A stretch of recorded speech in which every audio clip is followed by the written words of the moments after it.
Boa noite, meus amigos. Já estamos quase iniciando, aguardando apenas mais alguns segundos, porque estamos fazendo uso de mais uma plataforma que está programada para exatamente às 19h30.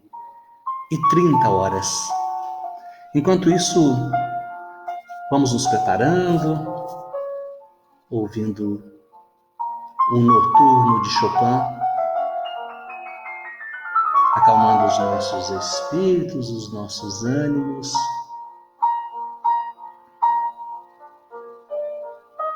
Pois bem, aqui estamos, através do cordial convite dos amigos do Centro Espírita Nosso Lar de Americana.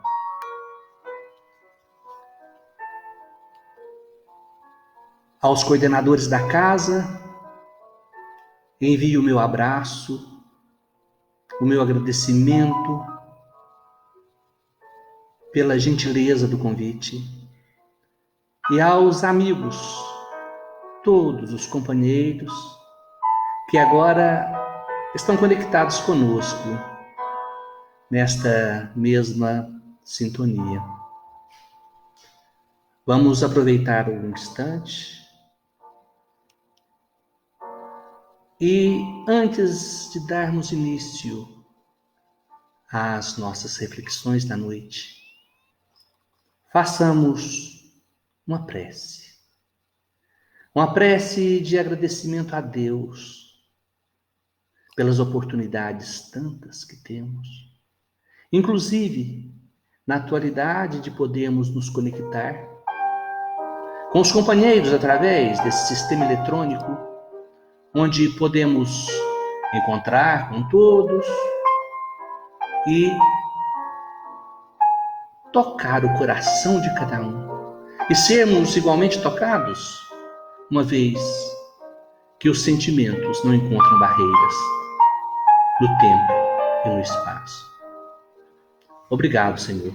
Obrigado por tudo que nos oferece nesse instante e que nós possamos seguir adiante neste trabalho, seguir adiante divulgando o Evangelho e, sobretudo, colocando em prática os ensinamentos do Cristo. Obrigado, Senhor, por hoje e por sempre. Que assim seja.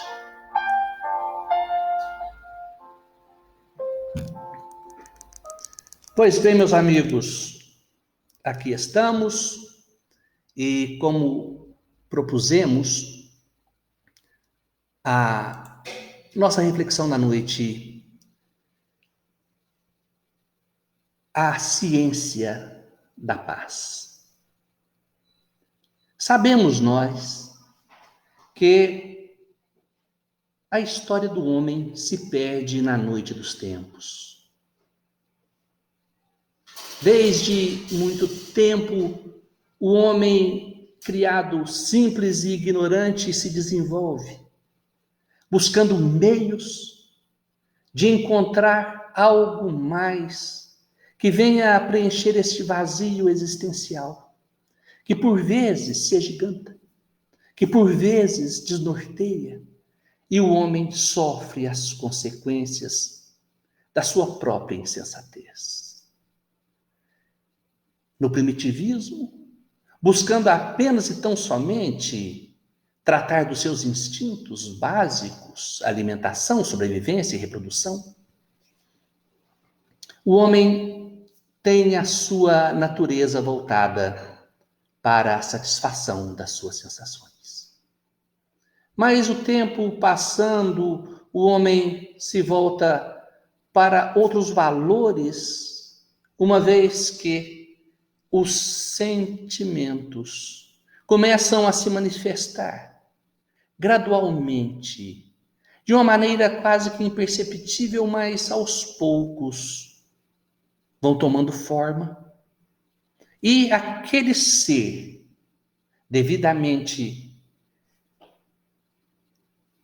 diferenciado das outras criaturas, uma vez que desenvolveu o aparelho de linguagem e o pensamento contínuo, vai desenvolvendo também o livre-arbítrio, a sua opção de escolhas. E essa busca, ela vem de longa data. E são muitos os predicados que buscamos para compor em nós esse grande jogo de coisas que precisamos manter para estabilizar a nossa emoção. E dentre estes predicativos, que nós ansiamos e discutimos e buscamos, se chama paciência. A paciência, ela é muito desejada por todos. Pois é tão comum nos nossos dias, no nosso meio, as pessoas dizerem: eu perdi a paciência, ou eu não tenho paciência, ou isto me tira a paciência. Quando que, na verdade, nós utilizamos de termos que, na verdade, nós desconhecemos a sua origem e a sua verdadeira aplicabilidade. Quando falamos do termo paciência, que vem de paciente, cuja raiz gramatical, latina, etimologicamente falando, quer dizer aquele que sofre, aquele que suporta. Então, o paciente seria aquele que suporta, aquele que sofre. Então, quando que eu deixo de ser paciente? Quando o meu limite de dores se extrapola? Quando o meu limite de sofrimento excede aquela quantidade que eu julgava de acordo com alguns limites propostos por mim mesmo? Pois bem, quando nós, analisando dentro da literatura espírita, nós encontramos no livro O Consolador, de Emmanuel, da Lavratura de Chico Xavier, na questão 254, uma pergunta: o que é a paciência e como adquiri-la? Sobre o que é a paciência, ela vem, de acordo com o amigo espiritual, expressa da seguinte forma, a sua definição: a verdadeira paciência é sempre uma exteriorização da alma que realizou muito amor em si mesma para dá-lo a outrem na exemplificação. Então, neste primeiro tópico, iniciamos as nossas conjecturas. Quando se fala de muito amor em si mesma, a alma que realizou muito amor em si mesma para dar esse amor a outro através do exemplo, a verdadeira paciência é isso. Aí então a nossa pergunta: quem de nós, no atual estado evolutivo que nos encontramos, que desenvolveu a paciência nesses níveis e nesses moldes, de muito amor em si mesmo? Quem que se ama verdadeiramente para dar a outro? Porque nós não damos o que não temos. Nós não podemos dar o que não temos. Nós damos numa condição ainda bem primitiva, aquilo que nos sobra, quando nos convém, mas apenas quando os nossos sentimentos transcendem a condição humana que nos encontramos, é que tiramos de nós. Porém, o amor não é algo que se tira e te faz falta. Quanto mais amor se dá, mais amor se tem. Mas a questão é que ainda não nos amamos o suficiente porque não sabemos como fazê-lo. E segue o benfeitor dizendo: esse amor é a expressão fraternal que considera todas as criaturas como irmãos, em quaisquer circunstâncias, sem desdenhar a energia para esclarecer a incompreensão quando isso se torne indispensável. A paciência, então, ela vem desse amor que se realiza na alma. E esse amor é uma expressão fraternal, frater, irmão. Olha, o querer aos irmãos, mas não simplesmente essa ideia de irmão que a gente tem, que favorece sim o irmão, convive com o irmão, mas às vezes se indispõe com ele. Na condição superior de entendimento, o irmão é algo que você, de maneira além dessa que conhecemos, um amor que vai além, é o amor que transcende, sim, a nossa condição. Uma expressão fraternal. Portanto, o que ocorre é a conclusão que chegamos, que nós não somos pacientes, porque o amor em nós ainda é muito pequeno. O que temos a exteriorizar ainda são as características marcantes do nosso perispírito, da nossa alma, dos nossos hábitos, dos nossos costumes. Não tem tanta coisa boa assim para que doemos efetivamente ao próximo. Mas, e então? O que fazer?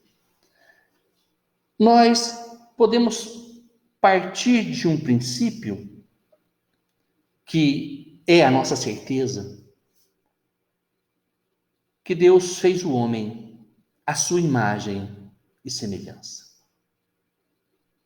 Sendo assim, tudo de bom e de belo existe em nós. Ocorre que, no início da criação, a ignorância encobre. A ignorância, um manto muito espesso, oculta toda esta condição de anjo que trazemos em nós.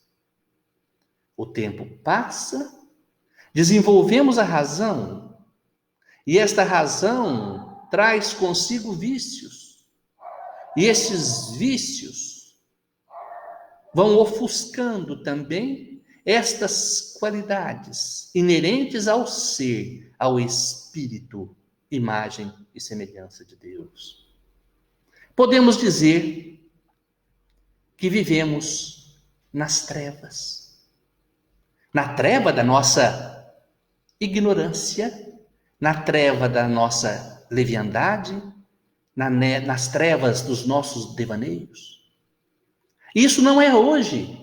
Isso vem de muito tempo e nós não nos libertamos tão facilmente assim. O evangelista João, bem no início, os seus escritos, lá no capítulo 3, versículo 19, ele diz: a luz veio ao mundo e os homens amaram mais as trevas do que a luz.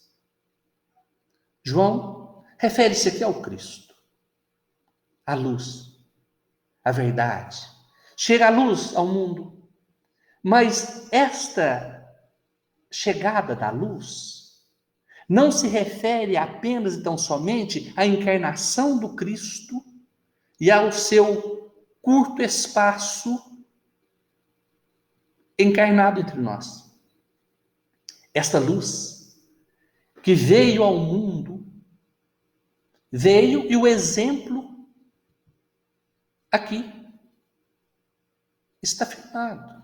O exemplo continua. O exemplo do Cristo segue. Mas os homens amaram mais as trevas. Aqueles homens, não só aqueles, os de hoje. Todos nós, por quê que nós amamos mais as trevas do que a luz? Porque nas trevas nós estamos acostumados com aquela realidade. É muito difícil mudar a nossa vida. É muito difícil mudar a nossa rotina. É muito difícil encarar novos desafios. Mesmo que me digam que mudando a minha condição, a minha vida será melhor, eu tenho medo. Eu tenho medo da luz, como aqueles seres que vivem na escuridão, animais noturnos, cuja luz lhes ofusca os olhos, lhes ofusca a vista. Eles têm outros dispositivos para movimentarem no meio das trevas. Não que eles estejam equivocados, obviamente que não. Mas eles têm. A luz, então, os cegará. Vejam bem as corujas, cuja pupila não contrai. A luz não deixa que ela veja nada. Assim ocorre conosco, porque, acostumado nas trevas, a luz do Cristo soa um tanto quanto estranha na nossa vida. Na vida de quem? Dos cristãos, obviamente. Dos cristãos, dos espíritas. O Cristo? Mas como? O que dizer do Cristo? Meu Deus, o Cristo veio e nos trouxe o seu exemplo. Vem o Cristo e nos ensina a paciência e a tolerância. Vem o Cristo e nos ensina a suportar, a tolerar. O amor, ele deu provas disso, mas nós não compreendemos ainda. Mas a paciência e a tolerância seria algo interessante para trabalharmos. Mas eu me justifico. Nas trevas da minha existência eu digo, não, eu sou impaciente. Eu sou assim mesmo. Ontem eu perdi a paciência. E vejam que o que nos tira paciência, aquele que às vezes até se rejubila em dizer que tem o pavio curto, são as coisas externas, normalmente relativas àqueles que conosco convivem, ou às intempéries, ao clima, às coisas normais à nossa volta. É a pessoa que não tolera nada, aquele que não suporta nenhum tipo de comentário, é aquele que não aceita que a sua vontade não seja atendida. É aquele que não suporta o canto de um grilo. Meu Deus, eu não tolero um grilo. Meu Deus, eu não tolero o som de um automóvel que passa pela rua. Eu não tolero nada. Mas o Cristo nos disse isso. Para aqueles que não conheceram, para aqueles que não sabem da existência do Cristo, tudo bem. Mas e para nós outros, que temos referências as mais diversas e exemplos, os mais pujantes da proposta cristã em nossa vida? Porque este suportar, ele vai além. Ele vai além de, na maioria das vezes, quando a nossa força é insuficiente para degladiarmos com aquela fonte de importúnio que vem tirar o nosso sossego, nós nos retraímos, nós nos tornamos indiferentes, nós nos tornamos omissos.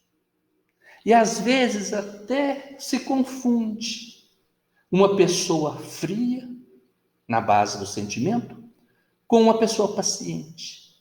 Quando que a paciência, por si só, é algo que somente tem valor e existe num processo dinâmico, constante. A indiferença não é paciência, a omissão tampouco é. A paciência é um processo dinâmico também, porém passivo. Olha, parece um paradoxo, mas é um processo dinâmico, ação passiva. Passiva em que sentido? Eu me adequo às coisas à minha volta. Eu não faço valer a minha vontade. Eu vou agir, porém sem me impor.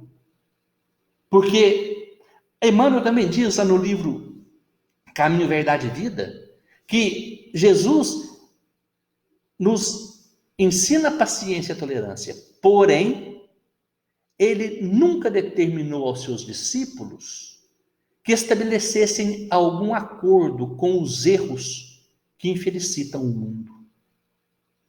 Vejam, nós devemos sempre acolher o pecador, mas o pecado não. Nós não podemos nos coadunar com esses erros, com esses equívocos, porque todo mundo faz, porque o mundo é assim mesmo. Não. Isso faz parte do suportar com inteligência. Suportar com inteligência, com racionalidade. Porque nós vamos ver lá no livro O Evangelho segundo o Espiritismo, no capítulo 9, Bem-aventurados os brandos e pacíficos, quando o Espírito Lázaro diz o seguinte: a doutrina de Jesus ensina em todos os seus pontos a obediência e a resignação. Duas virtudes companheiras da doçura e muito ativas. Vamos lembrar? Obediência e resignação. Essas virtudes são companheiras da doçura e são ativas. A obediência ativa. Aí que entra a dúvida, mas o obediente não é passivo? Não. A obediência real ela é ativa, porque ela é consciente. E a resignação, idem, também é ativa, porque o resignado é consciente. Ele não está ali oprimido. Ele está consciente. E continua o Espírito Lázaro dizendo. E essa afirmação é das mais importantes para a nossa vida. Ele diz que a obediência é um consentimento da razão, enquanto que a resignação é o consentimento do coração. Olha que beleza. Nós vemos pessoas revoltadas que são até obedientes. Obedientes porque a razão lhes diz que se manifestarem a revolta, elas serão punidas de alguma maneira. Mas o coração está em fogo.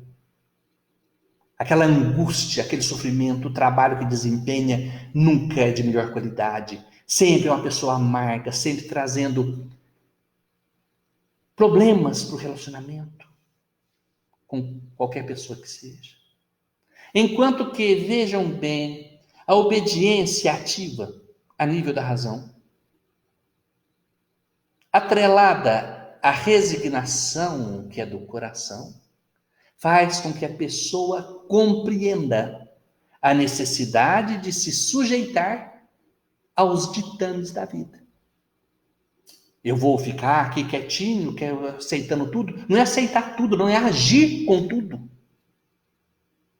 Agir com tudo de acordo com a lei. Eu sigo a lei. E quando se fala em obediência, mas que tipo de obediência? As leis do Velho Testamento, de Moisés? Sim, todas as leis ali funcionam bem. Quais outras leis? As leis do Cristo que ele propôs, disse, amai a Deus e amai ao próximo. Mas e sobre as leis civis? Também. Aí você me diz, eu não concordo com esta lei da Constituição. Se ali está, é porque naquele instante, ou nesse instante, ela se faz necessária. Então, como disse o Cristo, dai a César o que é de César e a Deus o que é de Deus, estejamos nós obedientes e resignados com relação às leis de Deus. O mesmo com relação à lei dos homens, mas, como diz Emmanuel, sem, de maneira nenhuma, concordar com os erros que infelicitam o mundo. Concordar com os erros? Não. Mas entre concordar com o erro e ficar blasfemando, ficar pregoando com maledicência, criticando as pessoas e o mundo e o governo e a vida e a família, aí existe um caráter de imprudência muito grande por parte daquele que está dentro deste processo de agressividade. Por quê? Vejam, eu tenho falado muito isso e eu acho interessante no processo de evolução, de ascendência moral. Nós podemos, assim, de maneira bem resumida e um tanto quanto superficial, demonstrar 5 condições na nossa existência, 5 condições de sentimento do espírito, que eu chamo de 5 R's. Aquele que está totalmente insatisfeito com uma ou mais situações e com a própria vida, ele está na condição da revolta. Totalmente insatisfeito.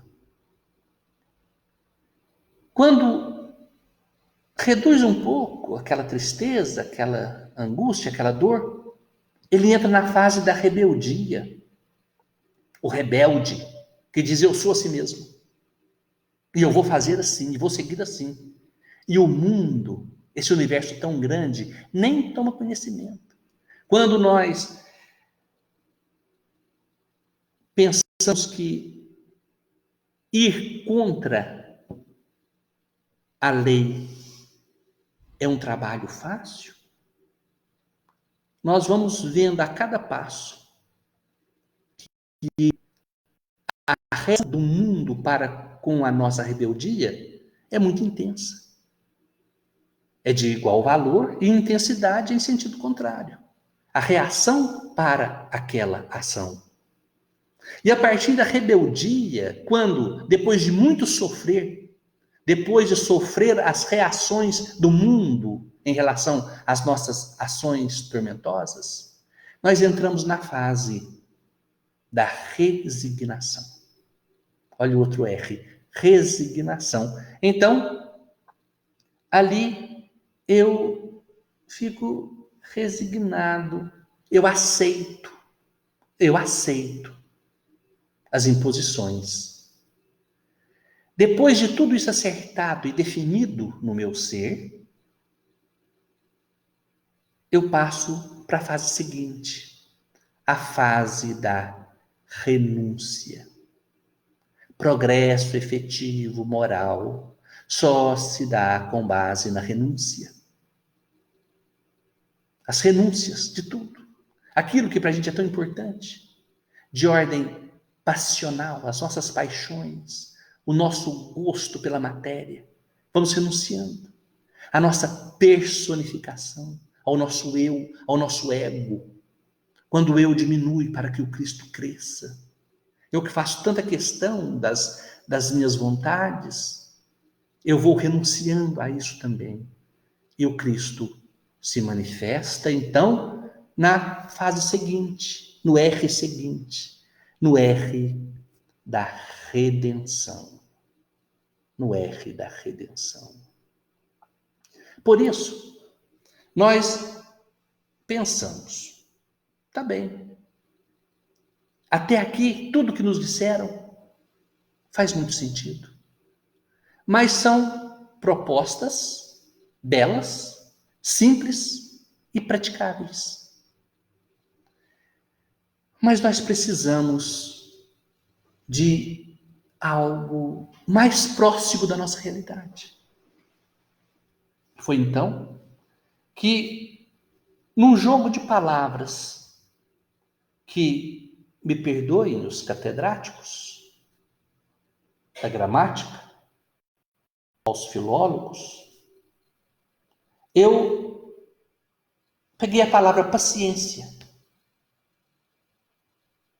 e pelo som, não pela sua raiz gramatical ou raiz etimológica, eu coloquei paz, ciência, invertendo-se as sílabas.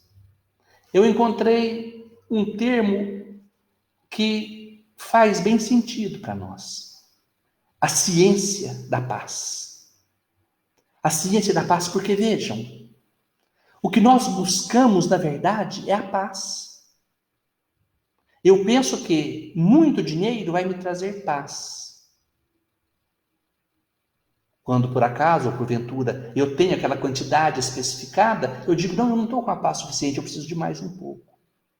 E quando eu tenho muito, eu vejo que aquilo não é o essencial. Então eu vou buscando outras coisas, mas nunca tenho paz. Eu preciso desenvolver a paz, que até então eu não sabia. Eu não sabia que eu preciso de paz? É a paz que eu devo buscar. É a paz que eu devo almejar na minha vida. Só que a paz, ela não nasce de maneira miraculosa nos nossos corações. Precisa ser de um exercício, pois a paz, ela se adquire através da sensação do dever cumprido. O dever cumprido. Devemos cumprir as nossas tarefas para que tenhamos paz. E quais são as nossas tarefas? As nossas tarefas não são nada grandiosas. Os Espíritos, ou o próprio Cristo, o nosso mentor espiritual, não vem nos dizer para que façamos grandes coisas. A nossa tarefa é semear o bem. É semear a indulgência e perdoar. Isto é a base da caridade. Mas como fazê-lo? A ciência da paz. Ciência exige método. Ciência exige disciplina. A ciência exige normas. Então eu tenho que desenvolver a paz em mim. Primeiro, para poder levar a paz, lembram-se da frase do Cristo? Eu vos deixo a paz. Eu vos dou a minha paz. Imagine com que autoridade e com que propriedade Jesus falava isso aos seus discípulos. Eu vos deixo a paz. Eu vos dou a minha paz. Porque, vejamos, neste contexto de cientificamente começarmos a trabalhar a paz em nós, nós vamos aos poucos eliminando as trevas que nos cobrem e a luz da verdade vai penetrando no nosso ser. E nada melhor do que a claridade, para que possamos vislumbrar novos horizontes, novos mundos, novas oportunidades, e com elas, uma chance a mais de adquirirmos mais conhecimento, que, por sua vez, ampliará o nosso espectro intelectivo, elevando desta forma a nossa moralidade. É o caminho do progresso. Sem a paciência, nós não progrediremos na velocidade que desejamos. Por isso, começamos a pensar: a condição que me encontro, é necessário fazer uma avaliação. Olhar para trás e chorar o que eu deixei de fazer, as oportunidades perdidas? Jamais. A vida começa a todo instante. O primeiro ponto desta ciência é justamente você dar-se a oportunidade de um recomeço. Uma análise profunda da sua vida e uma análise da vida dos que te cercam. Uma avaliação sem julgamento, avaliação sem comentários. Analise. Por quê? Porque se uma vez que você já se conheça, ou pelo menos faça uma ideia das suas necessidades, das suas dores, das suas angústias, analise o outro. Analise a sua esposa ou o esposo. Veja quais são seus medos, quais são suas angústias, os seus traumas. E então tenha paciência com ele ou com ela. Veja que ela está no mesmo patamar evolutivo, nós estamos caminhando juntos. Então, ele tem as suas ações, boas ou más, de acordo com a característica dele. Ele tem as suas reações muito particulares, de acordo também com os seus entendimentos. Mas nós devemos analisar cientificamente. Olha a ciência da paz, ter paciência. E com os filhos, a mesma coisa. E com os pais, a mesma coisa. Cada pessoa em si é um universo. Cada um é um universo muito próprio, muito particular, com suas características muito peculiares. A paciência, então. E vejam que a paciência, ela não se coaduna com pressa. A ciência da paz nos diz que o exercício do desenvolvimento desta paz interior, que também se liga àqueles à nossa volta, é feita lentamente. Lentamente. Todos os dias, com muito critério, com muito cuidado, com muito zelo. A ciência da paz se desenvolve naquela análise diária das atitudes de todo dia. E sempre que formos proferir qualquer coisa que seja, para quem quer que seja, imaginemos que ali nos escutando estão a nossa esposa, o nosso filho, a nossa mãe, Emmanuel, Barçanufo e o próprio Cristo. Se pensarmos isso antes de dizer qualquer coisa, expressar os nossos pensamentos, nós teremos mais cuidado. Vejam que hoje, vocês aqui estão me vendo em pontos distantes do país, quiçá em outros pontos do planeta. Daqui a pouco tempo nós veremos numa tela parecida com essa, espíritos se comunicando conosco. Mas antes que isso aconteça, vamos nos recordar que os nossos mentores e outros tantos sofredores estão à nossa volta, precisando, no caso sofredores, de palavras saudáveis, de pensamentos de paz. E quando promovemos a paz, dentro desse conceito científico que agora apresento, o clima, o ambiente se ameniza. se ameniza e nós vamos beneficiando os nossos interlocutores encarnados e os desencarnados. E dando menos trabalho para os nossos mentores, obviamente, porque nós estamos nesse processo de nos ajustar dentro de um propósito mais elevado. E mais, o que precisamos para encontrar essa paz e para fazer o reino dos céus se manifestar em nós? Nós precisamos da conscientização através da vontade. Porque, vejam, o Cristo é levado pelos judeus a Pilatos, que não vendo nele nada que contrariasse a lei,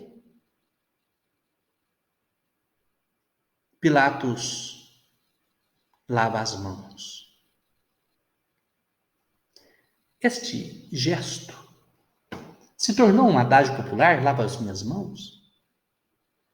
Lamentavelmente, isso acontece muito mais do que imaginamos, porque isso acontece a todo instante. Neste mundo de cristãos que somos, nós encontramos muito mais Pilatos do que os próprios defensores do Cristo. Porque defender o Cristo não é se dizer cristão e nem dizer para o IBGE que você é cristão ou que é espírita. O Cristo é uma proposta de vida. E aí, quando nós nos pegamos tentando mudar a roupa para ser mais feliz, tentando uma cirurgia plástica, quem sabe, ou quem sabe mudar de religião, ou quem sabe muda de centro espírita. Aí eu mudo de igreja. Nós precisamos nos transformar. Transformar do Pilatos que somos no Cristo que almejamos. Quando? Não lavar as nossas mãos porque nós nos tornamos totalmente indiferentes às questões do mundo. Se aquilo não me atinge, eu simplesmente me retraio e lavo as minhas mãos. Já não é tempo disso mais. Porque vejam, se no processo de ciência da paz nós vamos nos tornando pacíficos, brandos, está no capítulo 9 do Evangelho segundo o Espiritismo. Releiam esses textos. Lá do Sermão da Montanha, Jesus diz: bem-aventurados os pacíficos, porque eles herdarão a terra. Nós já cansamos de ouvir de um processo de transição, de um planeta de regeneração, onde os pacíficos hão de conviver aqui, no planeta Terra. Ah, é isto? É. Agora, quando nós estamos lavando as mãos, nós, além de não estarmos sendo pacíficos porque estamos sendo Pilatos, nós perdemos a oportunidade de sermos pacificadores. Nas questões do mundo, tem muita coisa. Se cada um se lembrar, vai ver que poderia ter atuado no bem, mas deixou para que outro fizesse. Isso eu digo para todos nós, eu também, inclusive, e mais, talvez, porque eu me cobro mais. Lava as minhas mãos, porque todas as vezes que nós lavamos as mãos, nós deixamos de atuar no bem. E aquele que atua no bem é o pacificador. Bem-aventurados os pacificadores, porque serão chamados filhos de Deus. Os pacificadores são aqueles irmãos que Emmanuel diz aqui em cima, que o amor é a expressão fraternal. Esse amor da paciência é um amor fraternal que considera todas as criaturas como irmãos. Como irmãos. Mas aí a gente deixa para outro.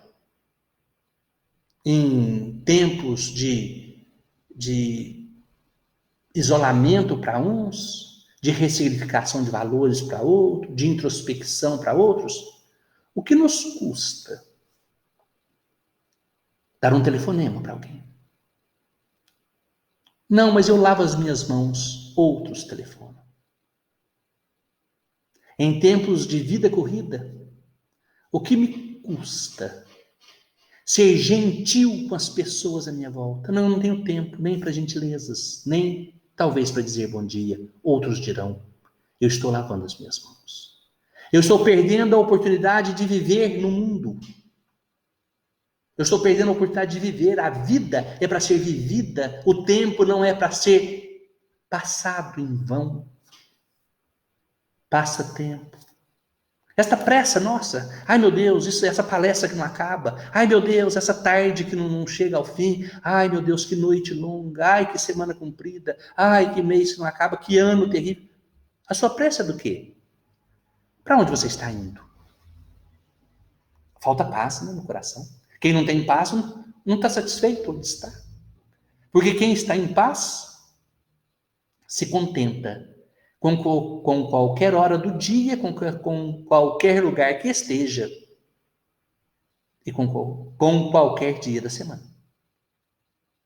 Qualquer ano.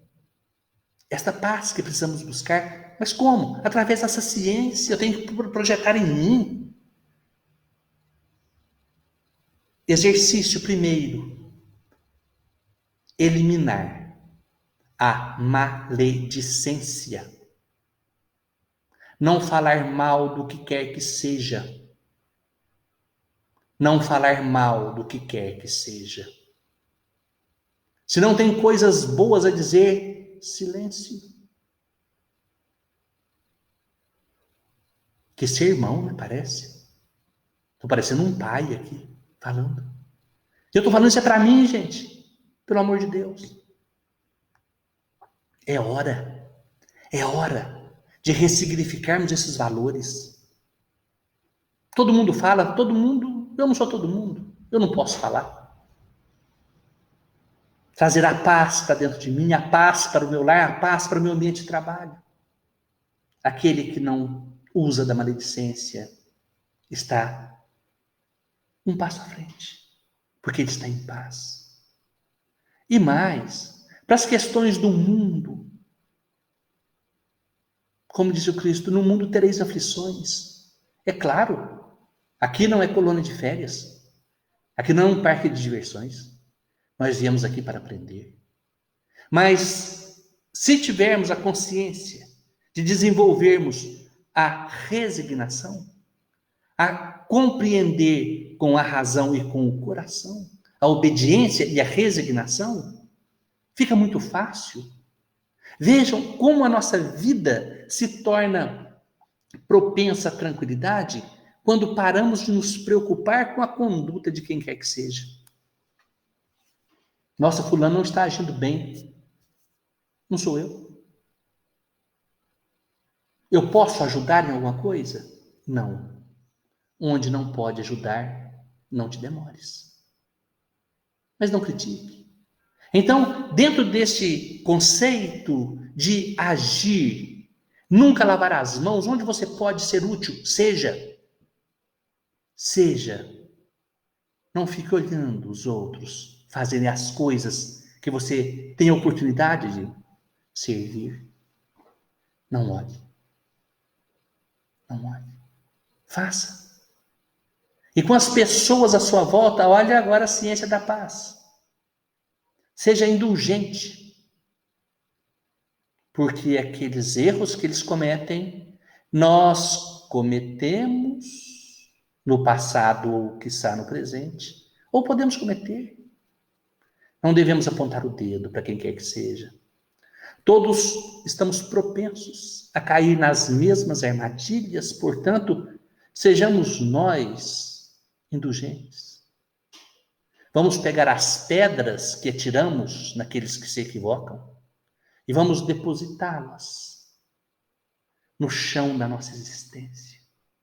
Conscientes de que não devemos agredir as pessoas com palavras e muito menos com sarcasmo.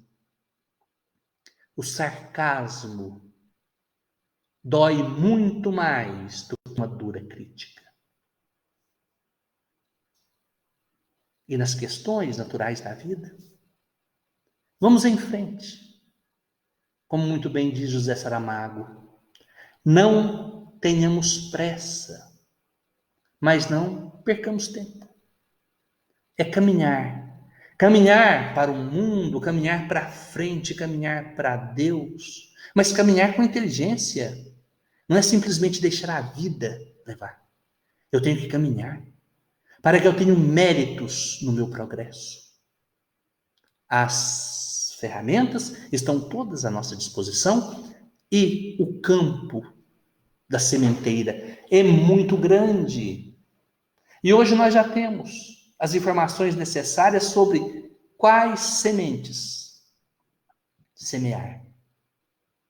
Nós já sabemos o que fazer. E assim sendo, meus amigos, sigamos em frente, sem queixas, dentro desta ideia.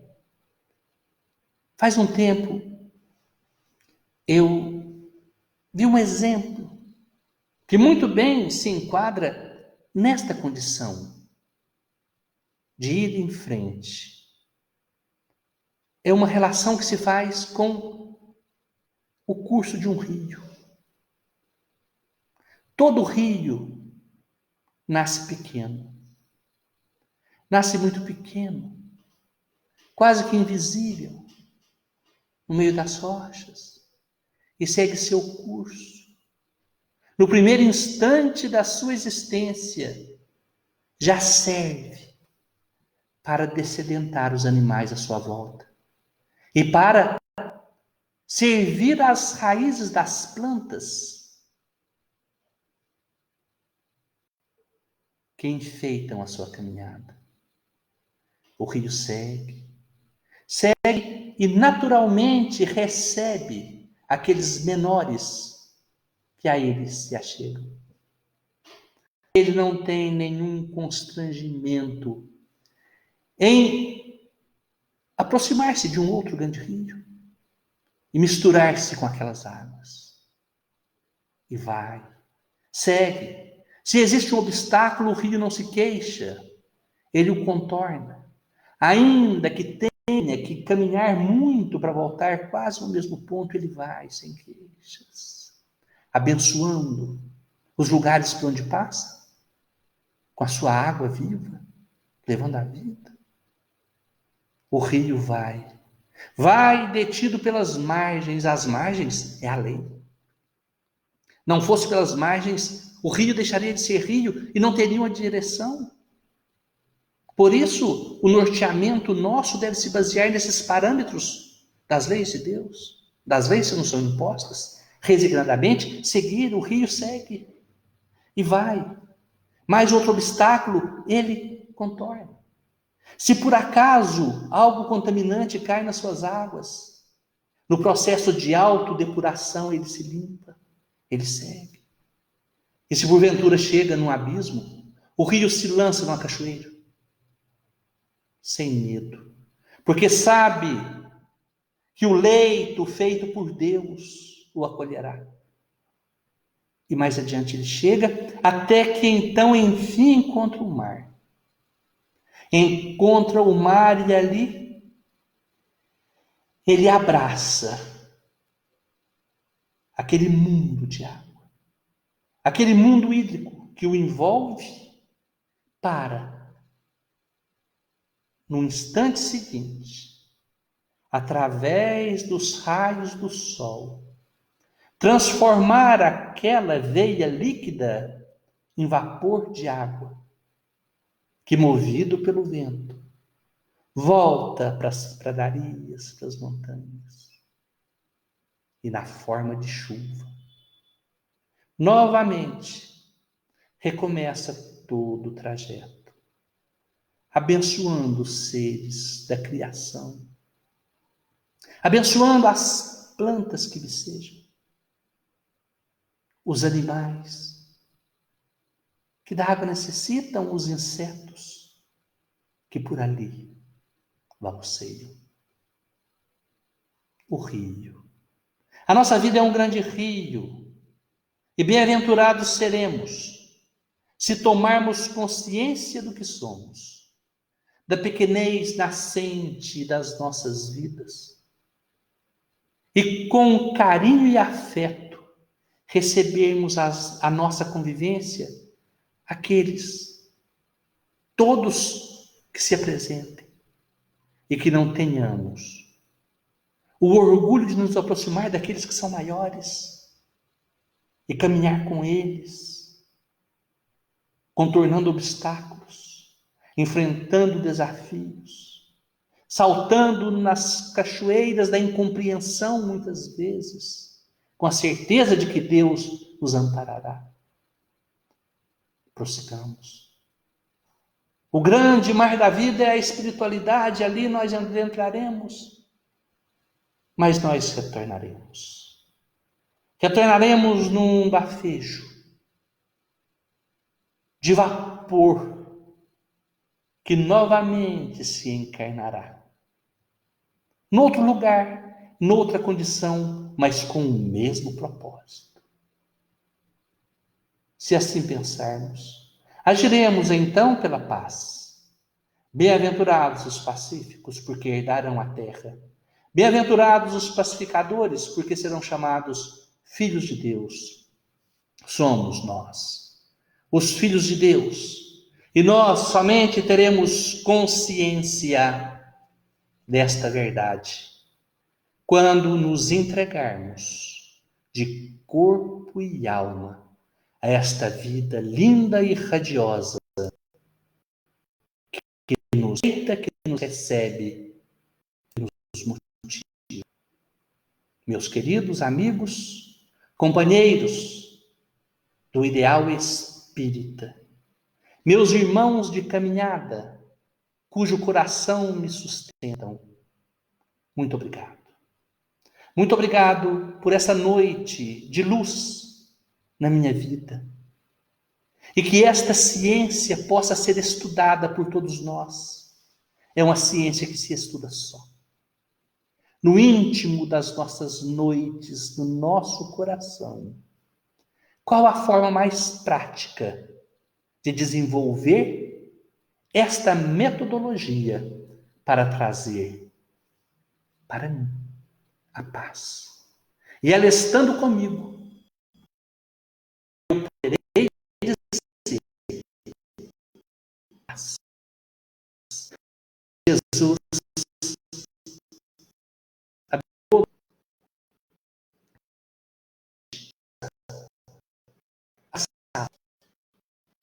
forte no meu peito. E nós nos diremos: a minha paz eu te dou. Queridos, Deus nos abençoe.